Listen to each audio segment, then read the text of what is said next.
So, good morning. I think it's morning still. And welcome to another Divided We Stand. I'm Grant LaFleche, journalist with the St. Catharines Standard. Beside me is Jeff Locklear from Southridge Church. And of course, we have Ted Meridian in the orange chair. And that's not any indication that we've done anything to Ted that he has to sit in the orange chair this morning. So, last month, guys, we did our first Divided We Stand forum with the idea here at Southridge, with the idea being that if we could basically have a conversation of three people from very different backgrounds to kind of find common ground and hopefully do some community building. And I thought it went really well. We had some really good responses. Yeah. Like on my feed, I don't know about you guys, but people loved it. It was great. Yeah, it seems like people kind of wanted more of it. Yes. So here we are. Here we are, making it up as we go, trying to have another conversation and Yeah. demonstrate a little bit more of this. So we had lunch, the three of us, shortly after the big forum in the auditorium here, and the idea was that we can have, and we're kind of making this up as we go along. We're sort of progressing on the fly, and just have smaller conversations, the three of us, about issues of the day or about things that people are talking about. And so, given that this is late December, you hit upon this idea, Jeff, which I think Ted and I both thought was a good one, which is going to be something that's for a lot of people who in a couple of days are going to the big family Christmas dinner, which tends to be a time of angst and stress, is how do you survive the Christmas dinner? How do you kind of go through the quasi-family reunion at Christmas time and kind of not kill everybody around the table or have one of those experiences where you're just turning to that bottle of Bailey's by the end of the night just so you kind of even yourself out. I wonder, to sort of dive into this idea, hopefully this is helpful to those who are watching. We thought it would be kind of fun anyways. I'd like to call it How to Survive Your Holiday Dinner, because I think that kind of gets us right into some of the dynamics that can create some of the underlying stress, right? Yeah, and one of the things I guess where I come from as our road company non-believer, the road company Hitchens, which is maybe saying too much of myself, but one of the things that I encounter every year, and I think it's because of what I write in the newspaper and because I'm sort of publicly a non-believer, is people will, I do get people who will stop me in the street or they'll write me emails and they'll say, "Merry Christ Mass." They say Merry Christmas in this very aggressive tone because we've picked up now in Canada for the last several years this American idea that there's a war on Christmas. I want you to say two things. If you want to see war, go look at the videos coming out of Aleppo. Yeah. So put that into context. That's right. But people got very upset because stores and some governments or whatever have sometimes shifted away from saying Merry Christmas to Happy Holidays because they've recognized Canada's a diverse, multi-ethnic, multiracial, and not everybody celebrates the specificness of Christmas. And what I've always said to people, and I've written about this a couple of times in my columns, where I say if someone says Merry Christmas to you or Happy Holidays to you, and this offends you to the deepest core of your being, you need to kind of have a time out and just check yourself. Mm-hmm. I don't think anybody has ever said Happy Holidays or Merry Christmas to somebody with an intention of, unless they're overtly trying to prove something, of being mean or aggressive or nasty. I've always taken it, I say both, it doesn't bother me, and I've always taken it as saying, hey man, I hope you're doing okay. Yeah, have all a the good best day, for you and your family. whatever it is you want. Yeah, so just, and I guess when it comes to this idea of surviving the holidays, surviving the holiday dinner, after the airing of grievances and the feats of strength by the Festivus Bowl. Festivus, yeah. Yeah, Festivus for the rest of us. Just relax a little bit. Like, don't take such an offense if you're not being super progressive by saying Happy Holidays and you're not striking some grand blow for Christendom by saying Merry Christmas. I mean, just accept it in which the Spirit it said, rather than worrying about whether those two words are alliterative or not. I feel, from a faith-based perspective, I think one of the most helpful strategies, and you're tapping into it, is just to take a step back and commit yourself to what you really want over this holiday season. Do I really want war? Yeah, yeah. Or do I really want peace, love, joy, harmony? Like what's my end game here? And really, from a faith perspective, is my end game aligning with the whole intent of what this season is? I feel that sometimes as faith-based people, we back ourselves into a corner where it feels like we don't even really know what we want, because we're upset that not everyone celebrates Christmas. So, we're offended by the happy holidays or whatever. We sort of expect everyone to celebrate Christmas, but then there's almost this underlying kind of pseudo injustice when a person is celebrating Christmas but not the real Christmas. Yeah. Right? It's like, well, you don't deserve to celebrate Christmas because you don't even believe in Jesus, and it's his birthday that we're celebrating. So, and it's kind of like, which is it, or does either of those? None of that even really matters. Faith-based people are celebrating Christmas for certain reasons, but Christmas has become way more. Well, it always has been. It's become way more culturally than just a Christian spiritual holiday. One of the things that I sometimes will get into, unfortunately, in my younger days when I was more sort of, wail and gnash the teeth about some stuff.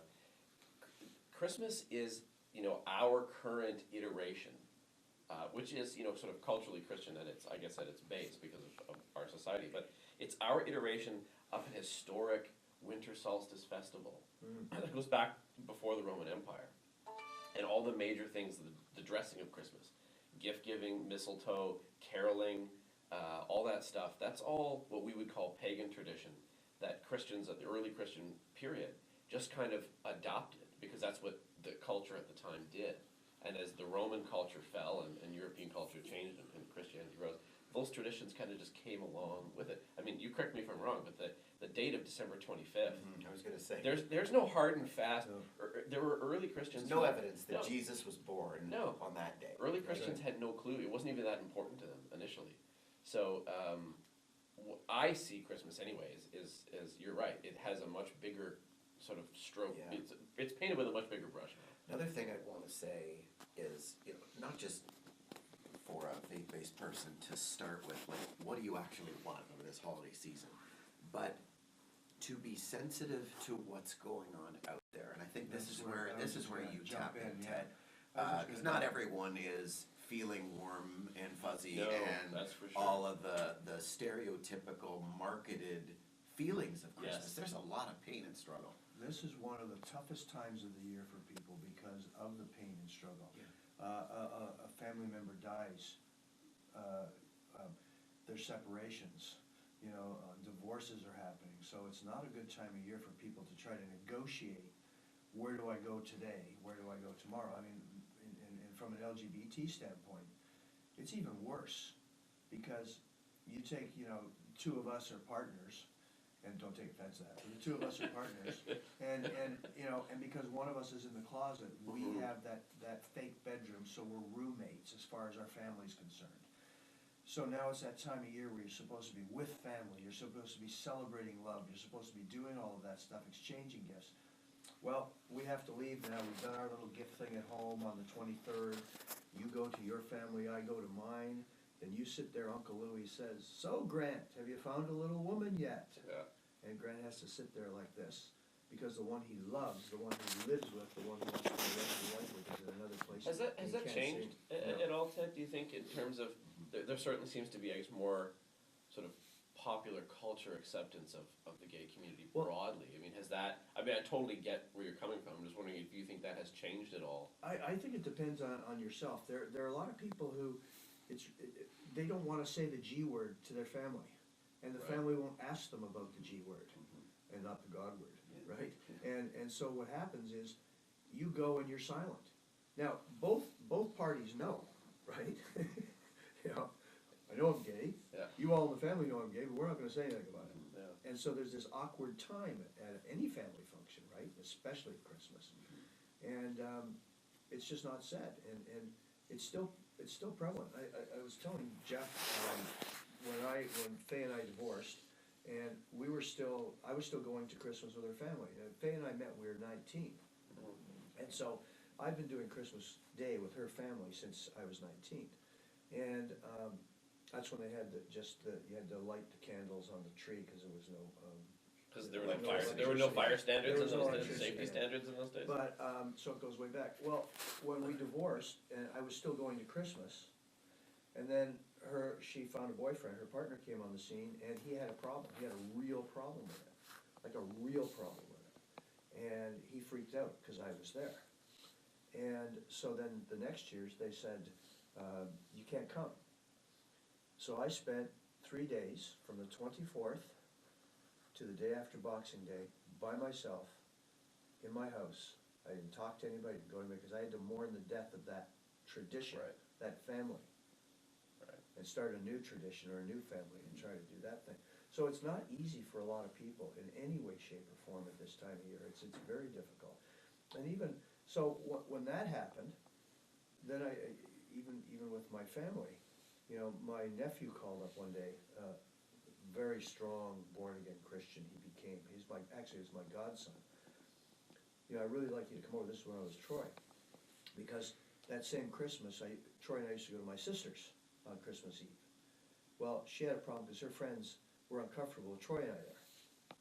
So she said, you can't come anymore, so they go there Christmas Eve, right? So my nephew calls up and says, Uncle Ted, I heard you're not going to Auntie Donna's at Christmas, would you like to come to my place? And I said, well, that'd be nice. Well, you know Troy can't come, because I can't subject my family to that. And I said, then I can't come. I knew you'd take it the wrong way. That was the discussion. Well, there is no wrong way. And that's kind of what I was tapping into, particularly for faith-based people. It feels like our starting point in general at times, but specifically around a situation like this, is that we're beginning with a right way to do this. Yeah. And anything, our whole purview is filtering whether activity is happening the right way or not. That's our starting point, is Christmas being celebrated the right way? Yeah. If it's not being honored, if it's, being honored by people who don't believe, well, no, those aren't the right way. If people are engaging in different things that we don't necessarily track with, it's not happening the right way. And the starting point is Christmas happening the right way? I feel like there's a kind of an inversion that needs to happen in people's minds and hearts, especially faith-based people, where if we can understand what the intent of Christmas was, or even culturally, the kinds of things it celebrates, and seek to impart those on other people, like, let's take an others-oriented approach. Let's be empathetic to their pain. Let's be sensitive to their needs. Let's try to offer what Christmas seeks to kind of represent and stand for. Let's try to be givers of that to other people, rather than judgers, protectors, kind of guardians of the pure right way to have It goes both ways, though, don't you think? I mean, from if you're sitting on my side of the divide, and I'm a non-believer, and so you sit down and I've seen this happen, man. You sit down at Christmas dinner, and I mean, I shared with you guys that, especially growing up, my Christmas dinners were these raucous family reunion type things where there was nothing off the table. Dinner was about arguing about religion and politics and sports, and even the little kids, you had to have an opinion, and you weren't allowed. You couldn't kind of leave the table, even if your opinion was, I don't know. So just so everyone's clear, Grant was actually nurtured this way. Yes, yeah. I combine my nature very honestly. It was drilled into me from the small age. But there will, because we're a pretty diverse group, there are believers around the table. My one uncle is as devout as it comes, and we didn't usually say grace in my household because Christmas wasn't a religious thing, but he would, because that's what he does. And so everybody stop, give a moment of silence, let Uncle Mike say what he's going to say. And that's a respect thing. Well, that's just it. And I think that in as much as, early on we can talk about how for, culturally, broadly, Christmas is not really, for many people, a religious thing. For many people, it still is. So and I agree with you, even when you come to the holiday season and you're saying, well, what is my intention? Make it about somebody else as opposed to me. The other side of it, still respect the fact that for someone like yourself, there is this more important meaning, or there is this other meaning to it that's important to you, and that deserves as much respect as it is going the other way. That it matters for Uncle Mike to say grace at Christmas, and I'm gonna let him. Yeah. Even if I don't believe, it's not gonna violate something. Yeah, it's not like we were all snickering going, it's grace, 30 no. seconds. We're gonna hold our family's hands, or whatever little tradition we do. There's another aspect I want to bring in too. It's that we get these traditions in family. Then the family unit, you get married, now you bring another family into their tradition. So the hardest thing I think at Christmas time is people letting go of their family tradition to bring in another one or alter theirs slightly. You know, I always have pancake breakfast at my house, and that's what I've done for 25 years. Well, Mom, we aren't getting up with the kids at 2 and 4 years old to go over your house for, you know, before we can open presents. We have a new family unit. We're gonna start our own traditions in our family unit. You're more than welcome to come over. And all that drama. Oh my God.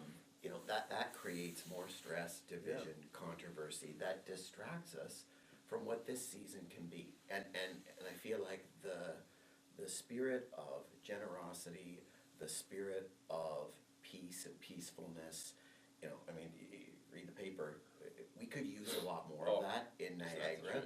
And we have an opportunity over the next week or so to be givers of that to each other, and especially, you know, to our families, to our friends, to people that we're gonna kind of reconnect with. And I feel like, certainly from a faith-based perspective, but you're bringing other views in. If we start with this, there's my way or the highway way to do this, and act like we're the guardians of the right way to do Christmas, or the right tradition to hold, or the right.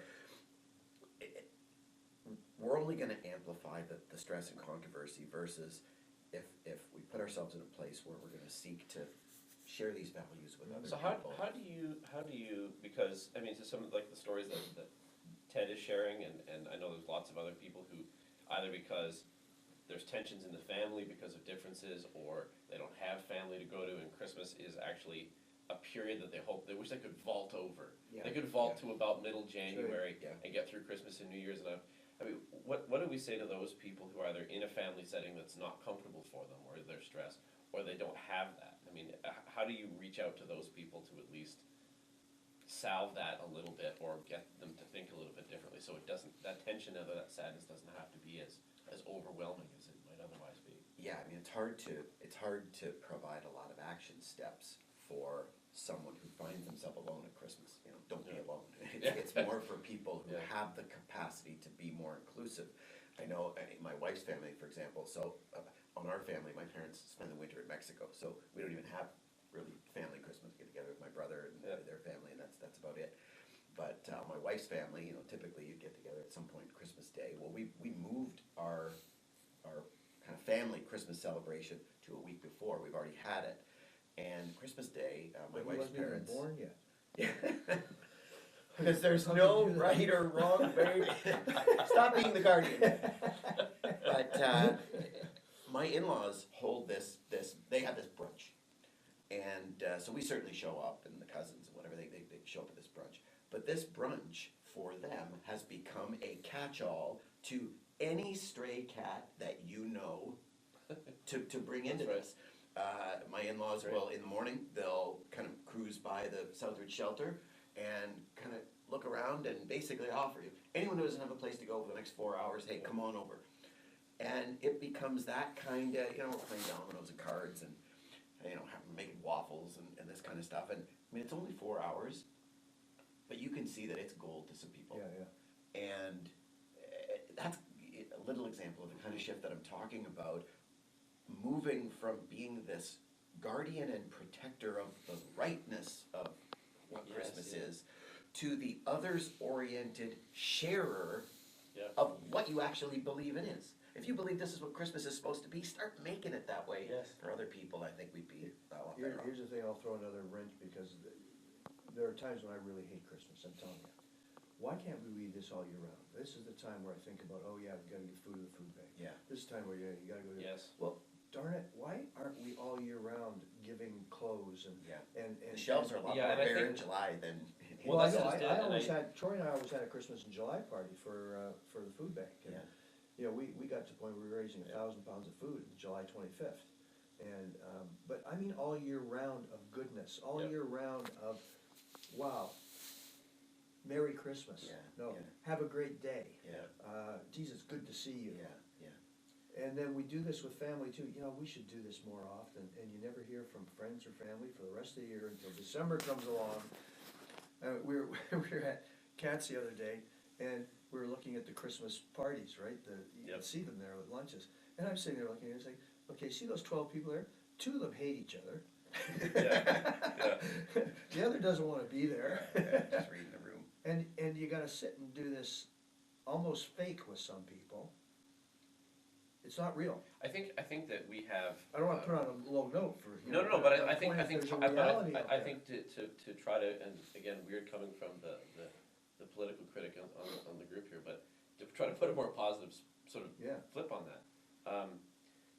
What I hope people can think about, I mean, sort of riffing off what you both are saying, is that, yeah, remember that it's very easy to have one day where everybody gets along, or you do your soup kitchen thing, or, you know, whatever it is.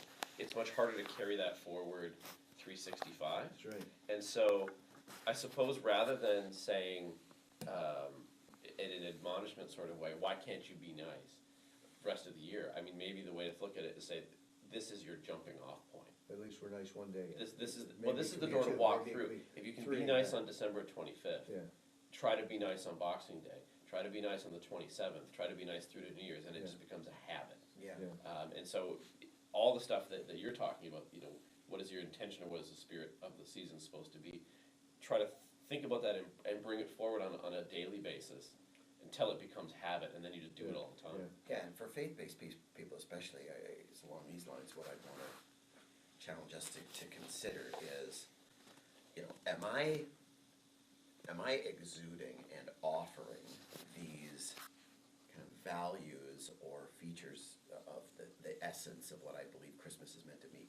Am I offering these to people, you know, on this day or in this, you know, short period of time, kind of as a temporary reprieve from my natural disposition, Mhm. that is Mhm. judgment, hatred, Yeah. Isn't that one of division. the Jewish, isn't that the Day of Atonement or something, isn't there a Jewish? Oh, over Hanukkah? I think so. Like, I'm is not it Jewish, is but I it know. real or is it fake? And I'm just taking a time out from how I really feel to be nice to you because Mhm. Hallmark says I should be nice in this period of time, or is this event or is this season? Hopefully, am I allowing it to groom me into caring about these people to a greater degree for a longer period of time throughout the year? Yeah, I right? like that comment that you made, Yeah, and you know what's interesting is that every year for the last 5 years or so, me and a small group of friends, we go over to the Jillian's place, women's shelter, Yeah, and we do a sort of a Christmas dinner for the women and the kids that are staying there. And it's usually much earlier in the month because sometimes women do leave the shelter and go to Yeah. family. This year there were I think it was 18 or 19 kids staying in the shelter, and a dozen women were there. So the shelter's pretty packed. And once you see the difference, it's very little. A friend of mine is a chef. She makes the food. The rest of us play waiters on the night. We have Yeah. We've got a couple sponsors bring gifts for the kids. Mhm. It's very, very simple. Not a lot of hard work Yeah. on our part, but it makes this giant difference to people. Yeah. And you realize that it's the little small acts of selflessness, right?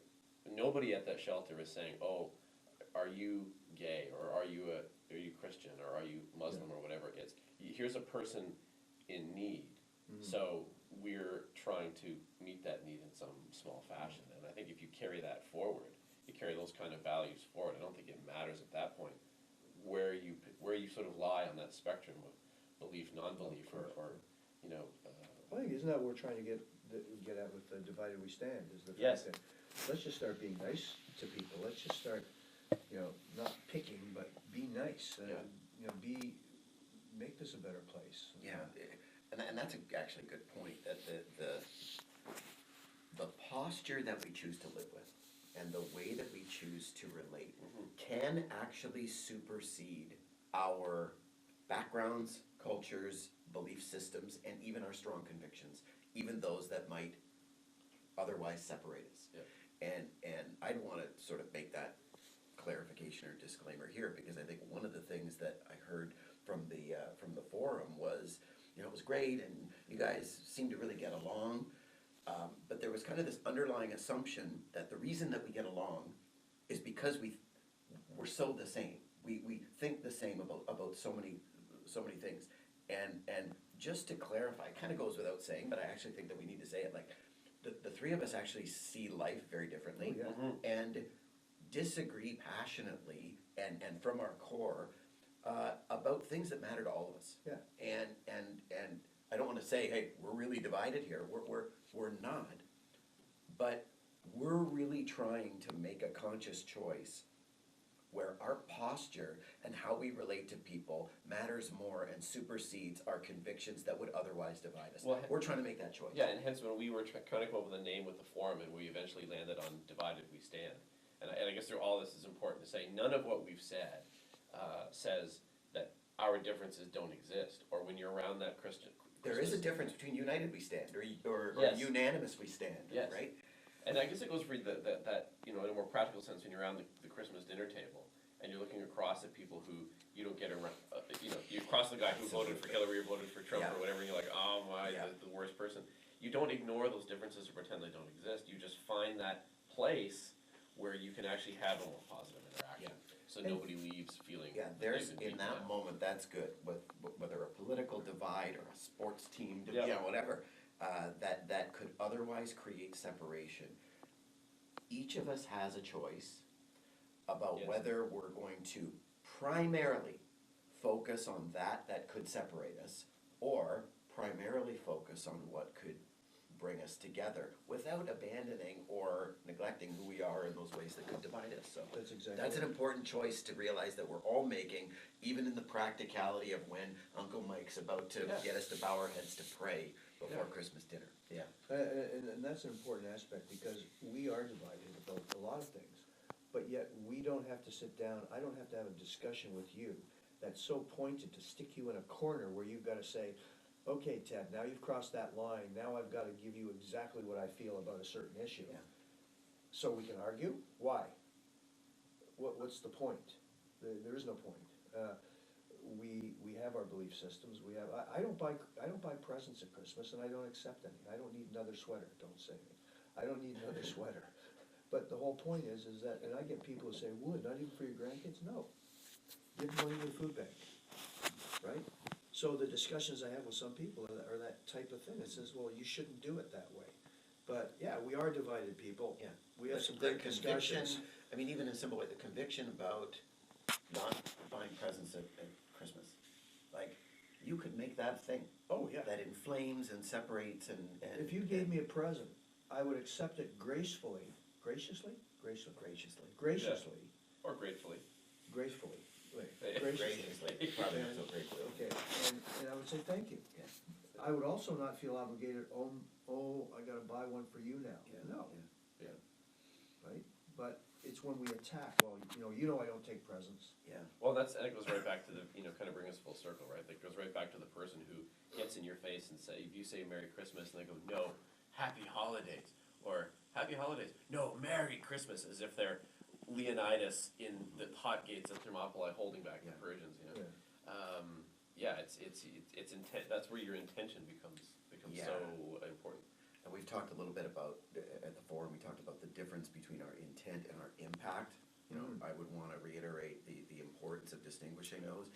Thinking about the faith-based person who says, no, Merry Christmas, Yes. with the bold and italic and underline.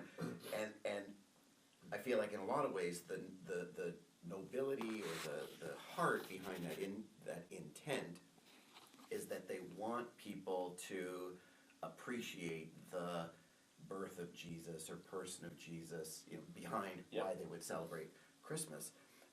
Let's appreciate though faith-based people. If that's your intent, offending people into wanting to follow Jesus is probably not gonna be our best Yeah. way to Not a good deal. accomplish Yeah. that. Not a good deal. For real. Yeah.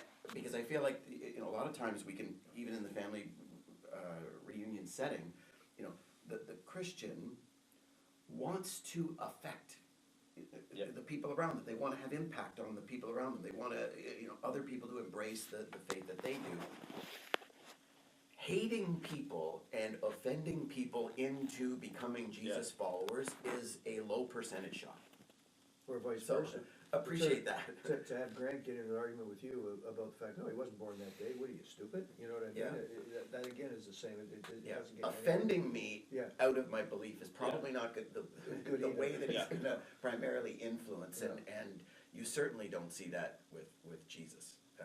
The person of Jesus was notoriously, even to the shock and awe of religious leaders, he was notoriously celebrating friendships, dinners, feasts There's no- with there's the no- most unlikely personalities. There's no line in the birth narrative, right, where it's like, and then Jesus was born and looked around the room and said, you people have a lot to learn. I mean, that line's Yeah. not there, Yeah. and I guess just to take that story as any kind, I think people who, whether they're religious or not, can think about it. It's only in 2 Gospels, I think, that the birth narratives are in, but they're generally these, at least the actual birth scene, the nativity scene that everybody will put under their tree or see Yeah. in the store Yeah. window. I mean, that's still, poor people in a very humble setting. In a barn. In a barn, Yeah. it wasn't like they were at the Ritz-Carlton Yeah. or something, Yeah. whatever the Roman equivalent of that would have been. But I mean, just think about that in of its own, right? Yeah. It's and you talked about this at the forum, right? It's the approach, sort of putting humility before you, makes such a difference. And so if you do it that way, you're not likely to attack another person at the Christmas table That's right. because they have a different point of view than you do. So, wrapping up, Yeah. our half hour's up, I think. Yep. Let's decide the kind of impact we want to have on others in this season, and let's reflect on whether the kind of impact that we want to have is really consistent with the season that we're celebrating. I think all of us could make a choice that makes those Christmas dinners different, and chooses, instead of advocating for or insisting on what it is that we hold dear, believe, tradition, whatever, we can choose to relate in a way that shares the spirit of what we're commonly celebrating at Christmas or in the holiday season in general, and share that with one another in a really gracious, really loving kind of way. I think, not to get Hallmark cardish, but that's the way to kind of exude and propagate the spirit of Christmas or the holiday season.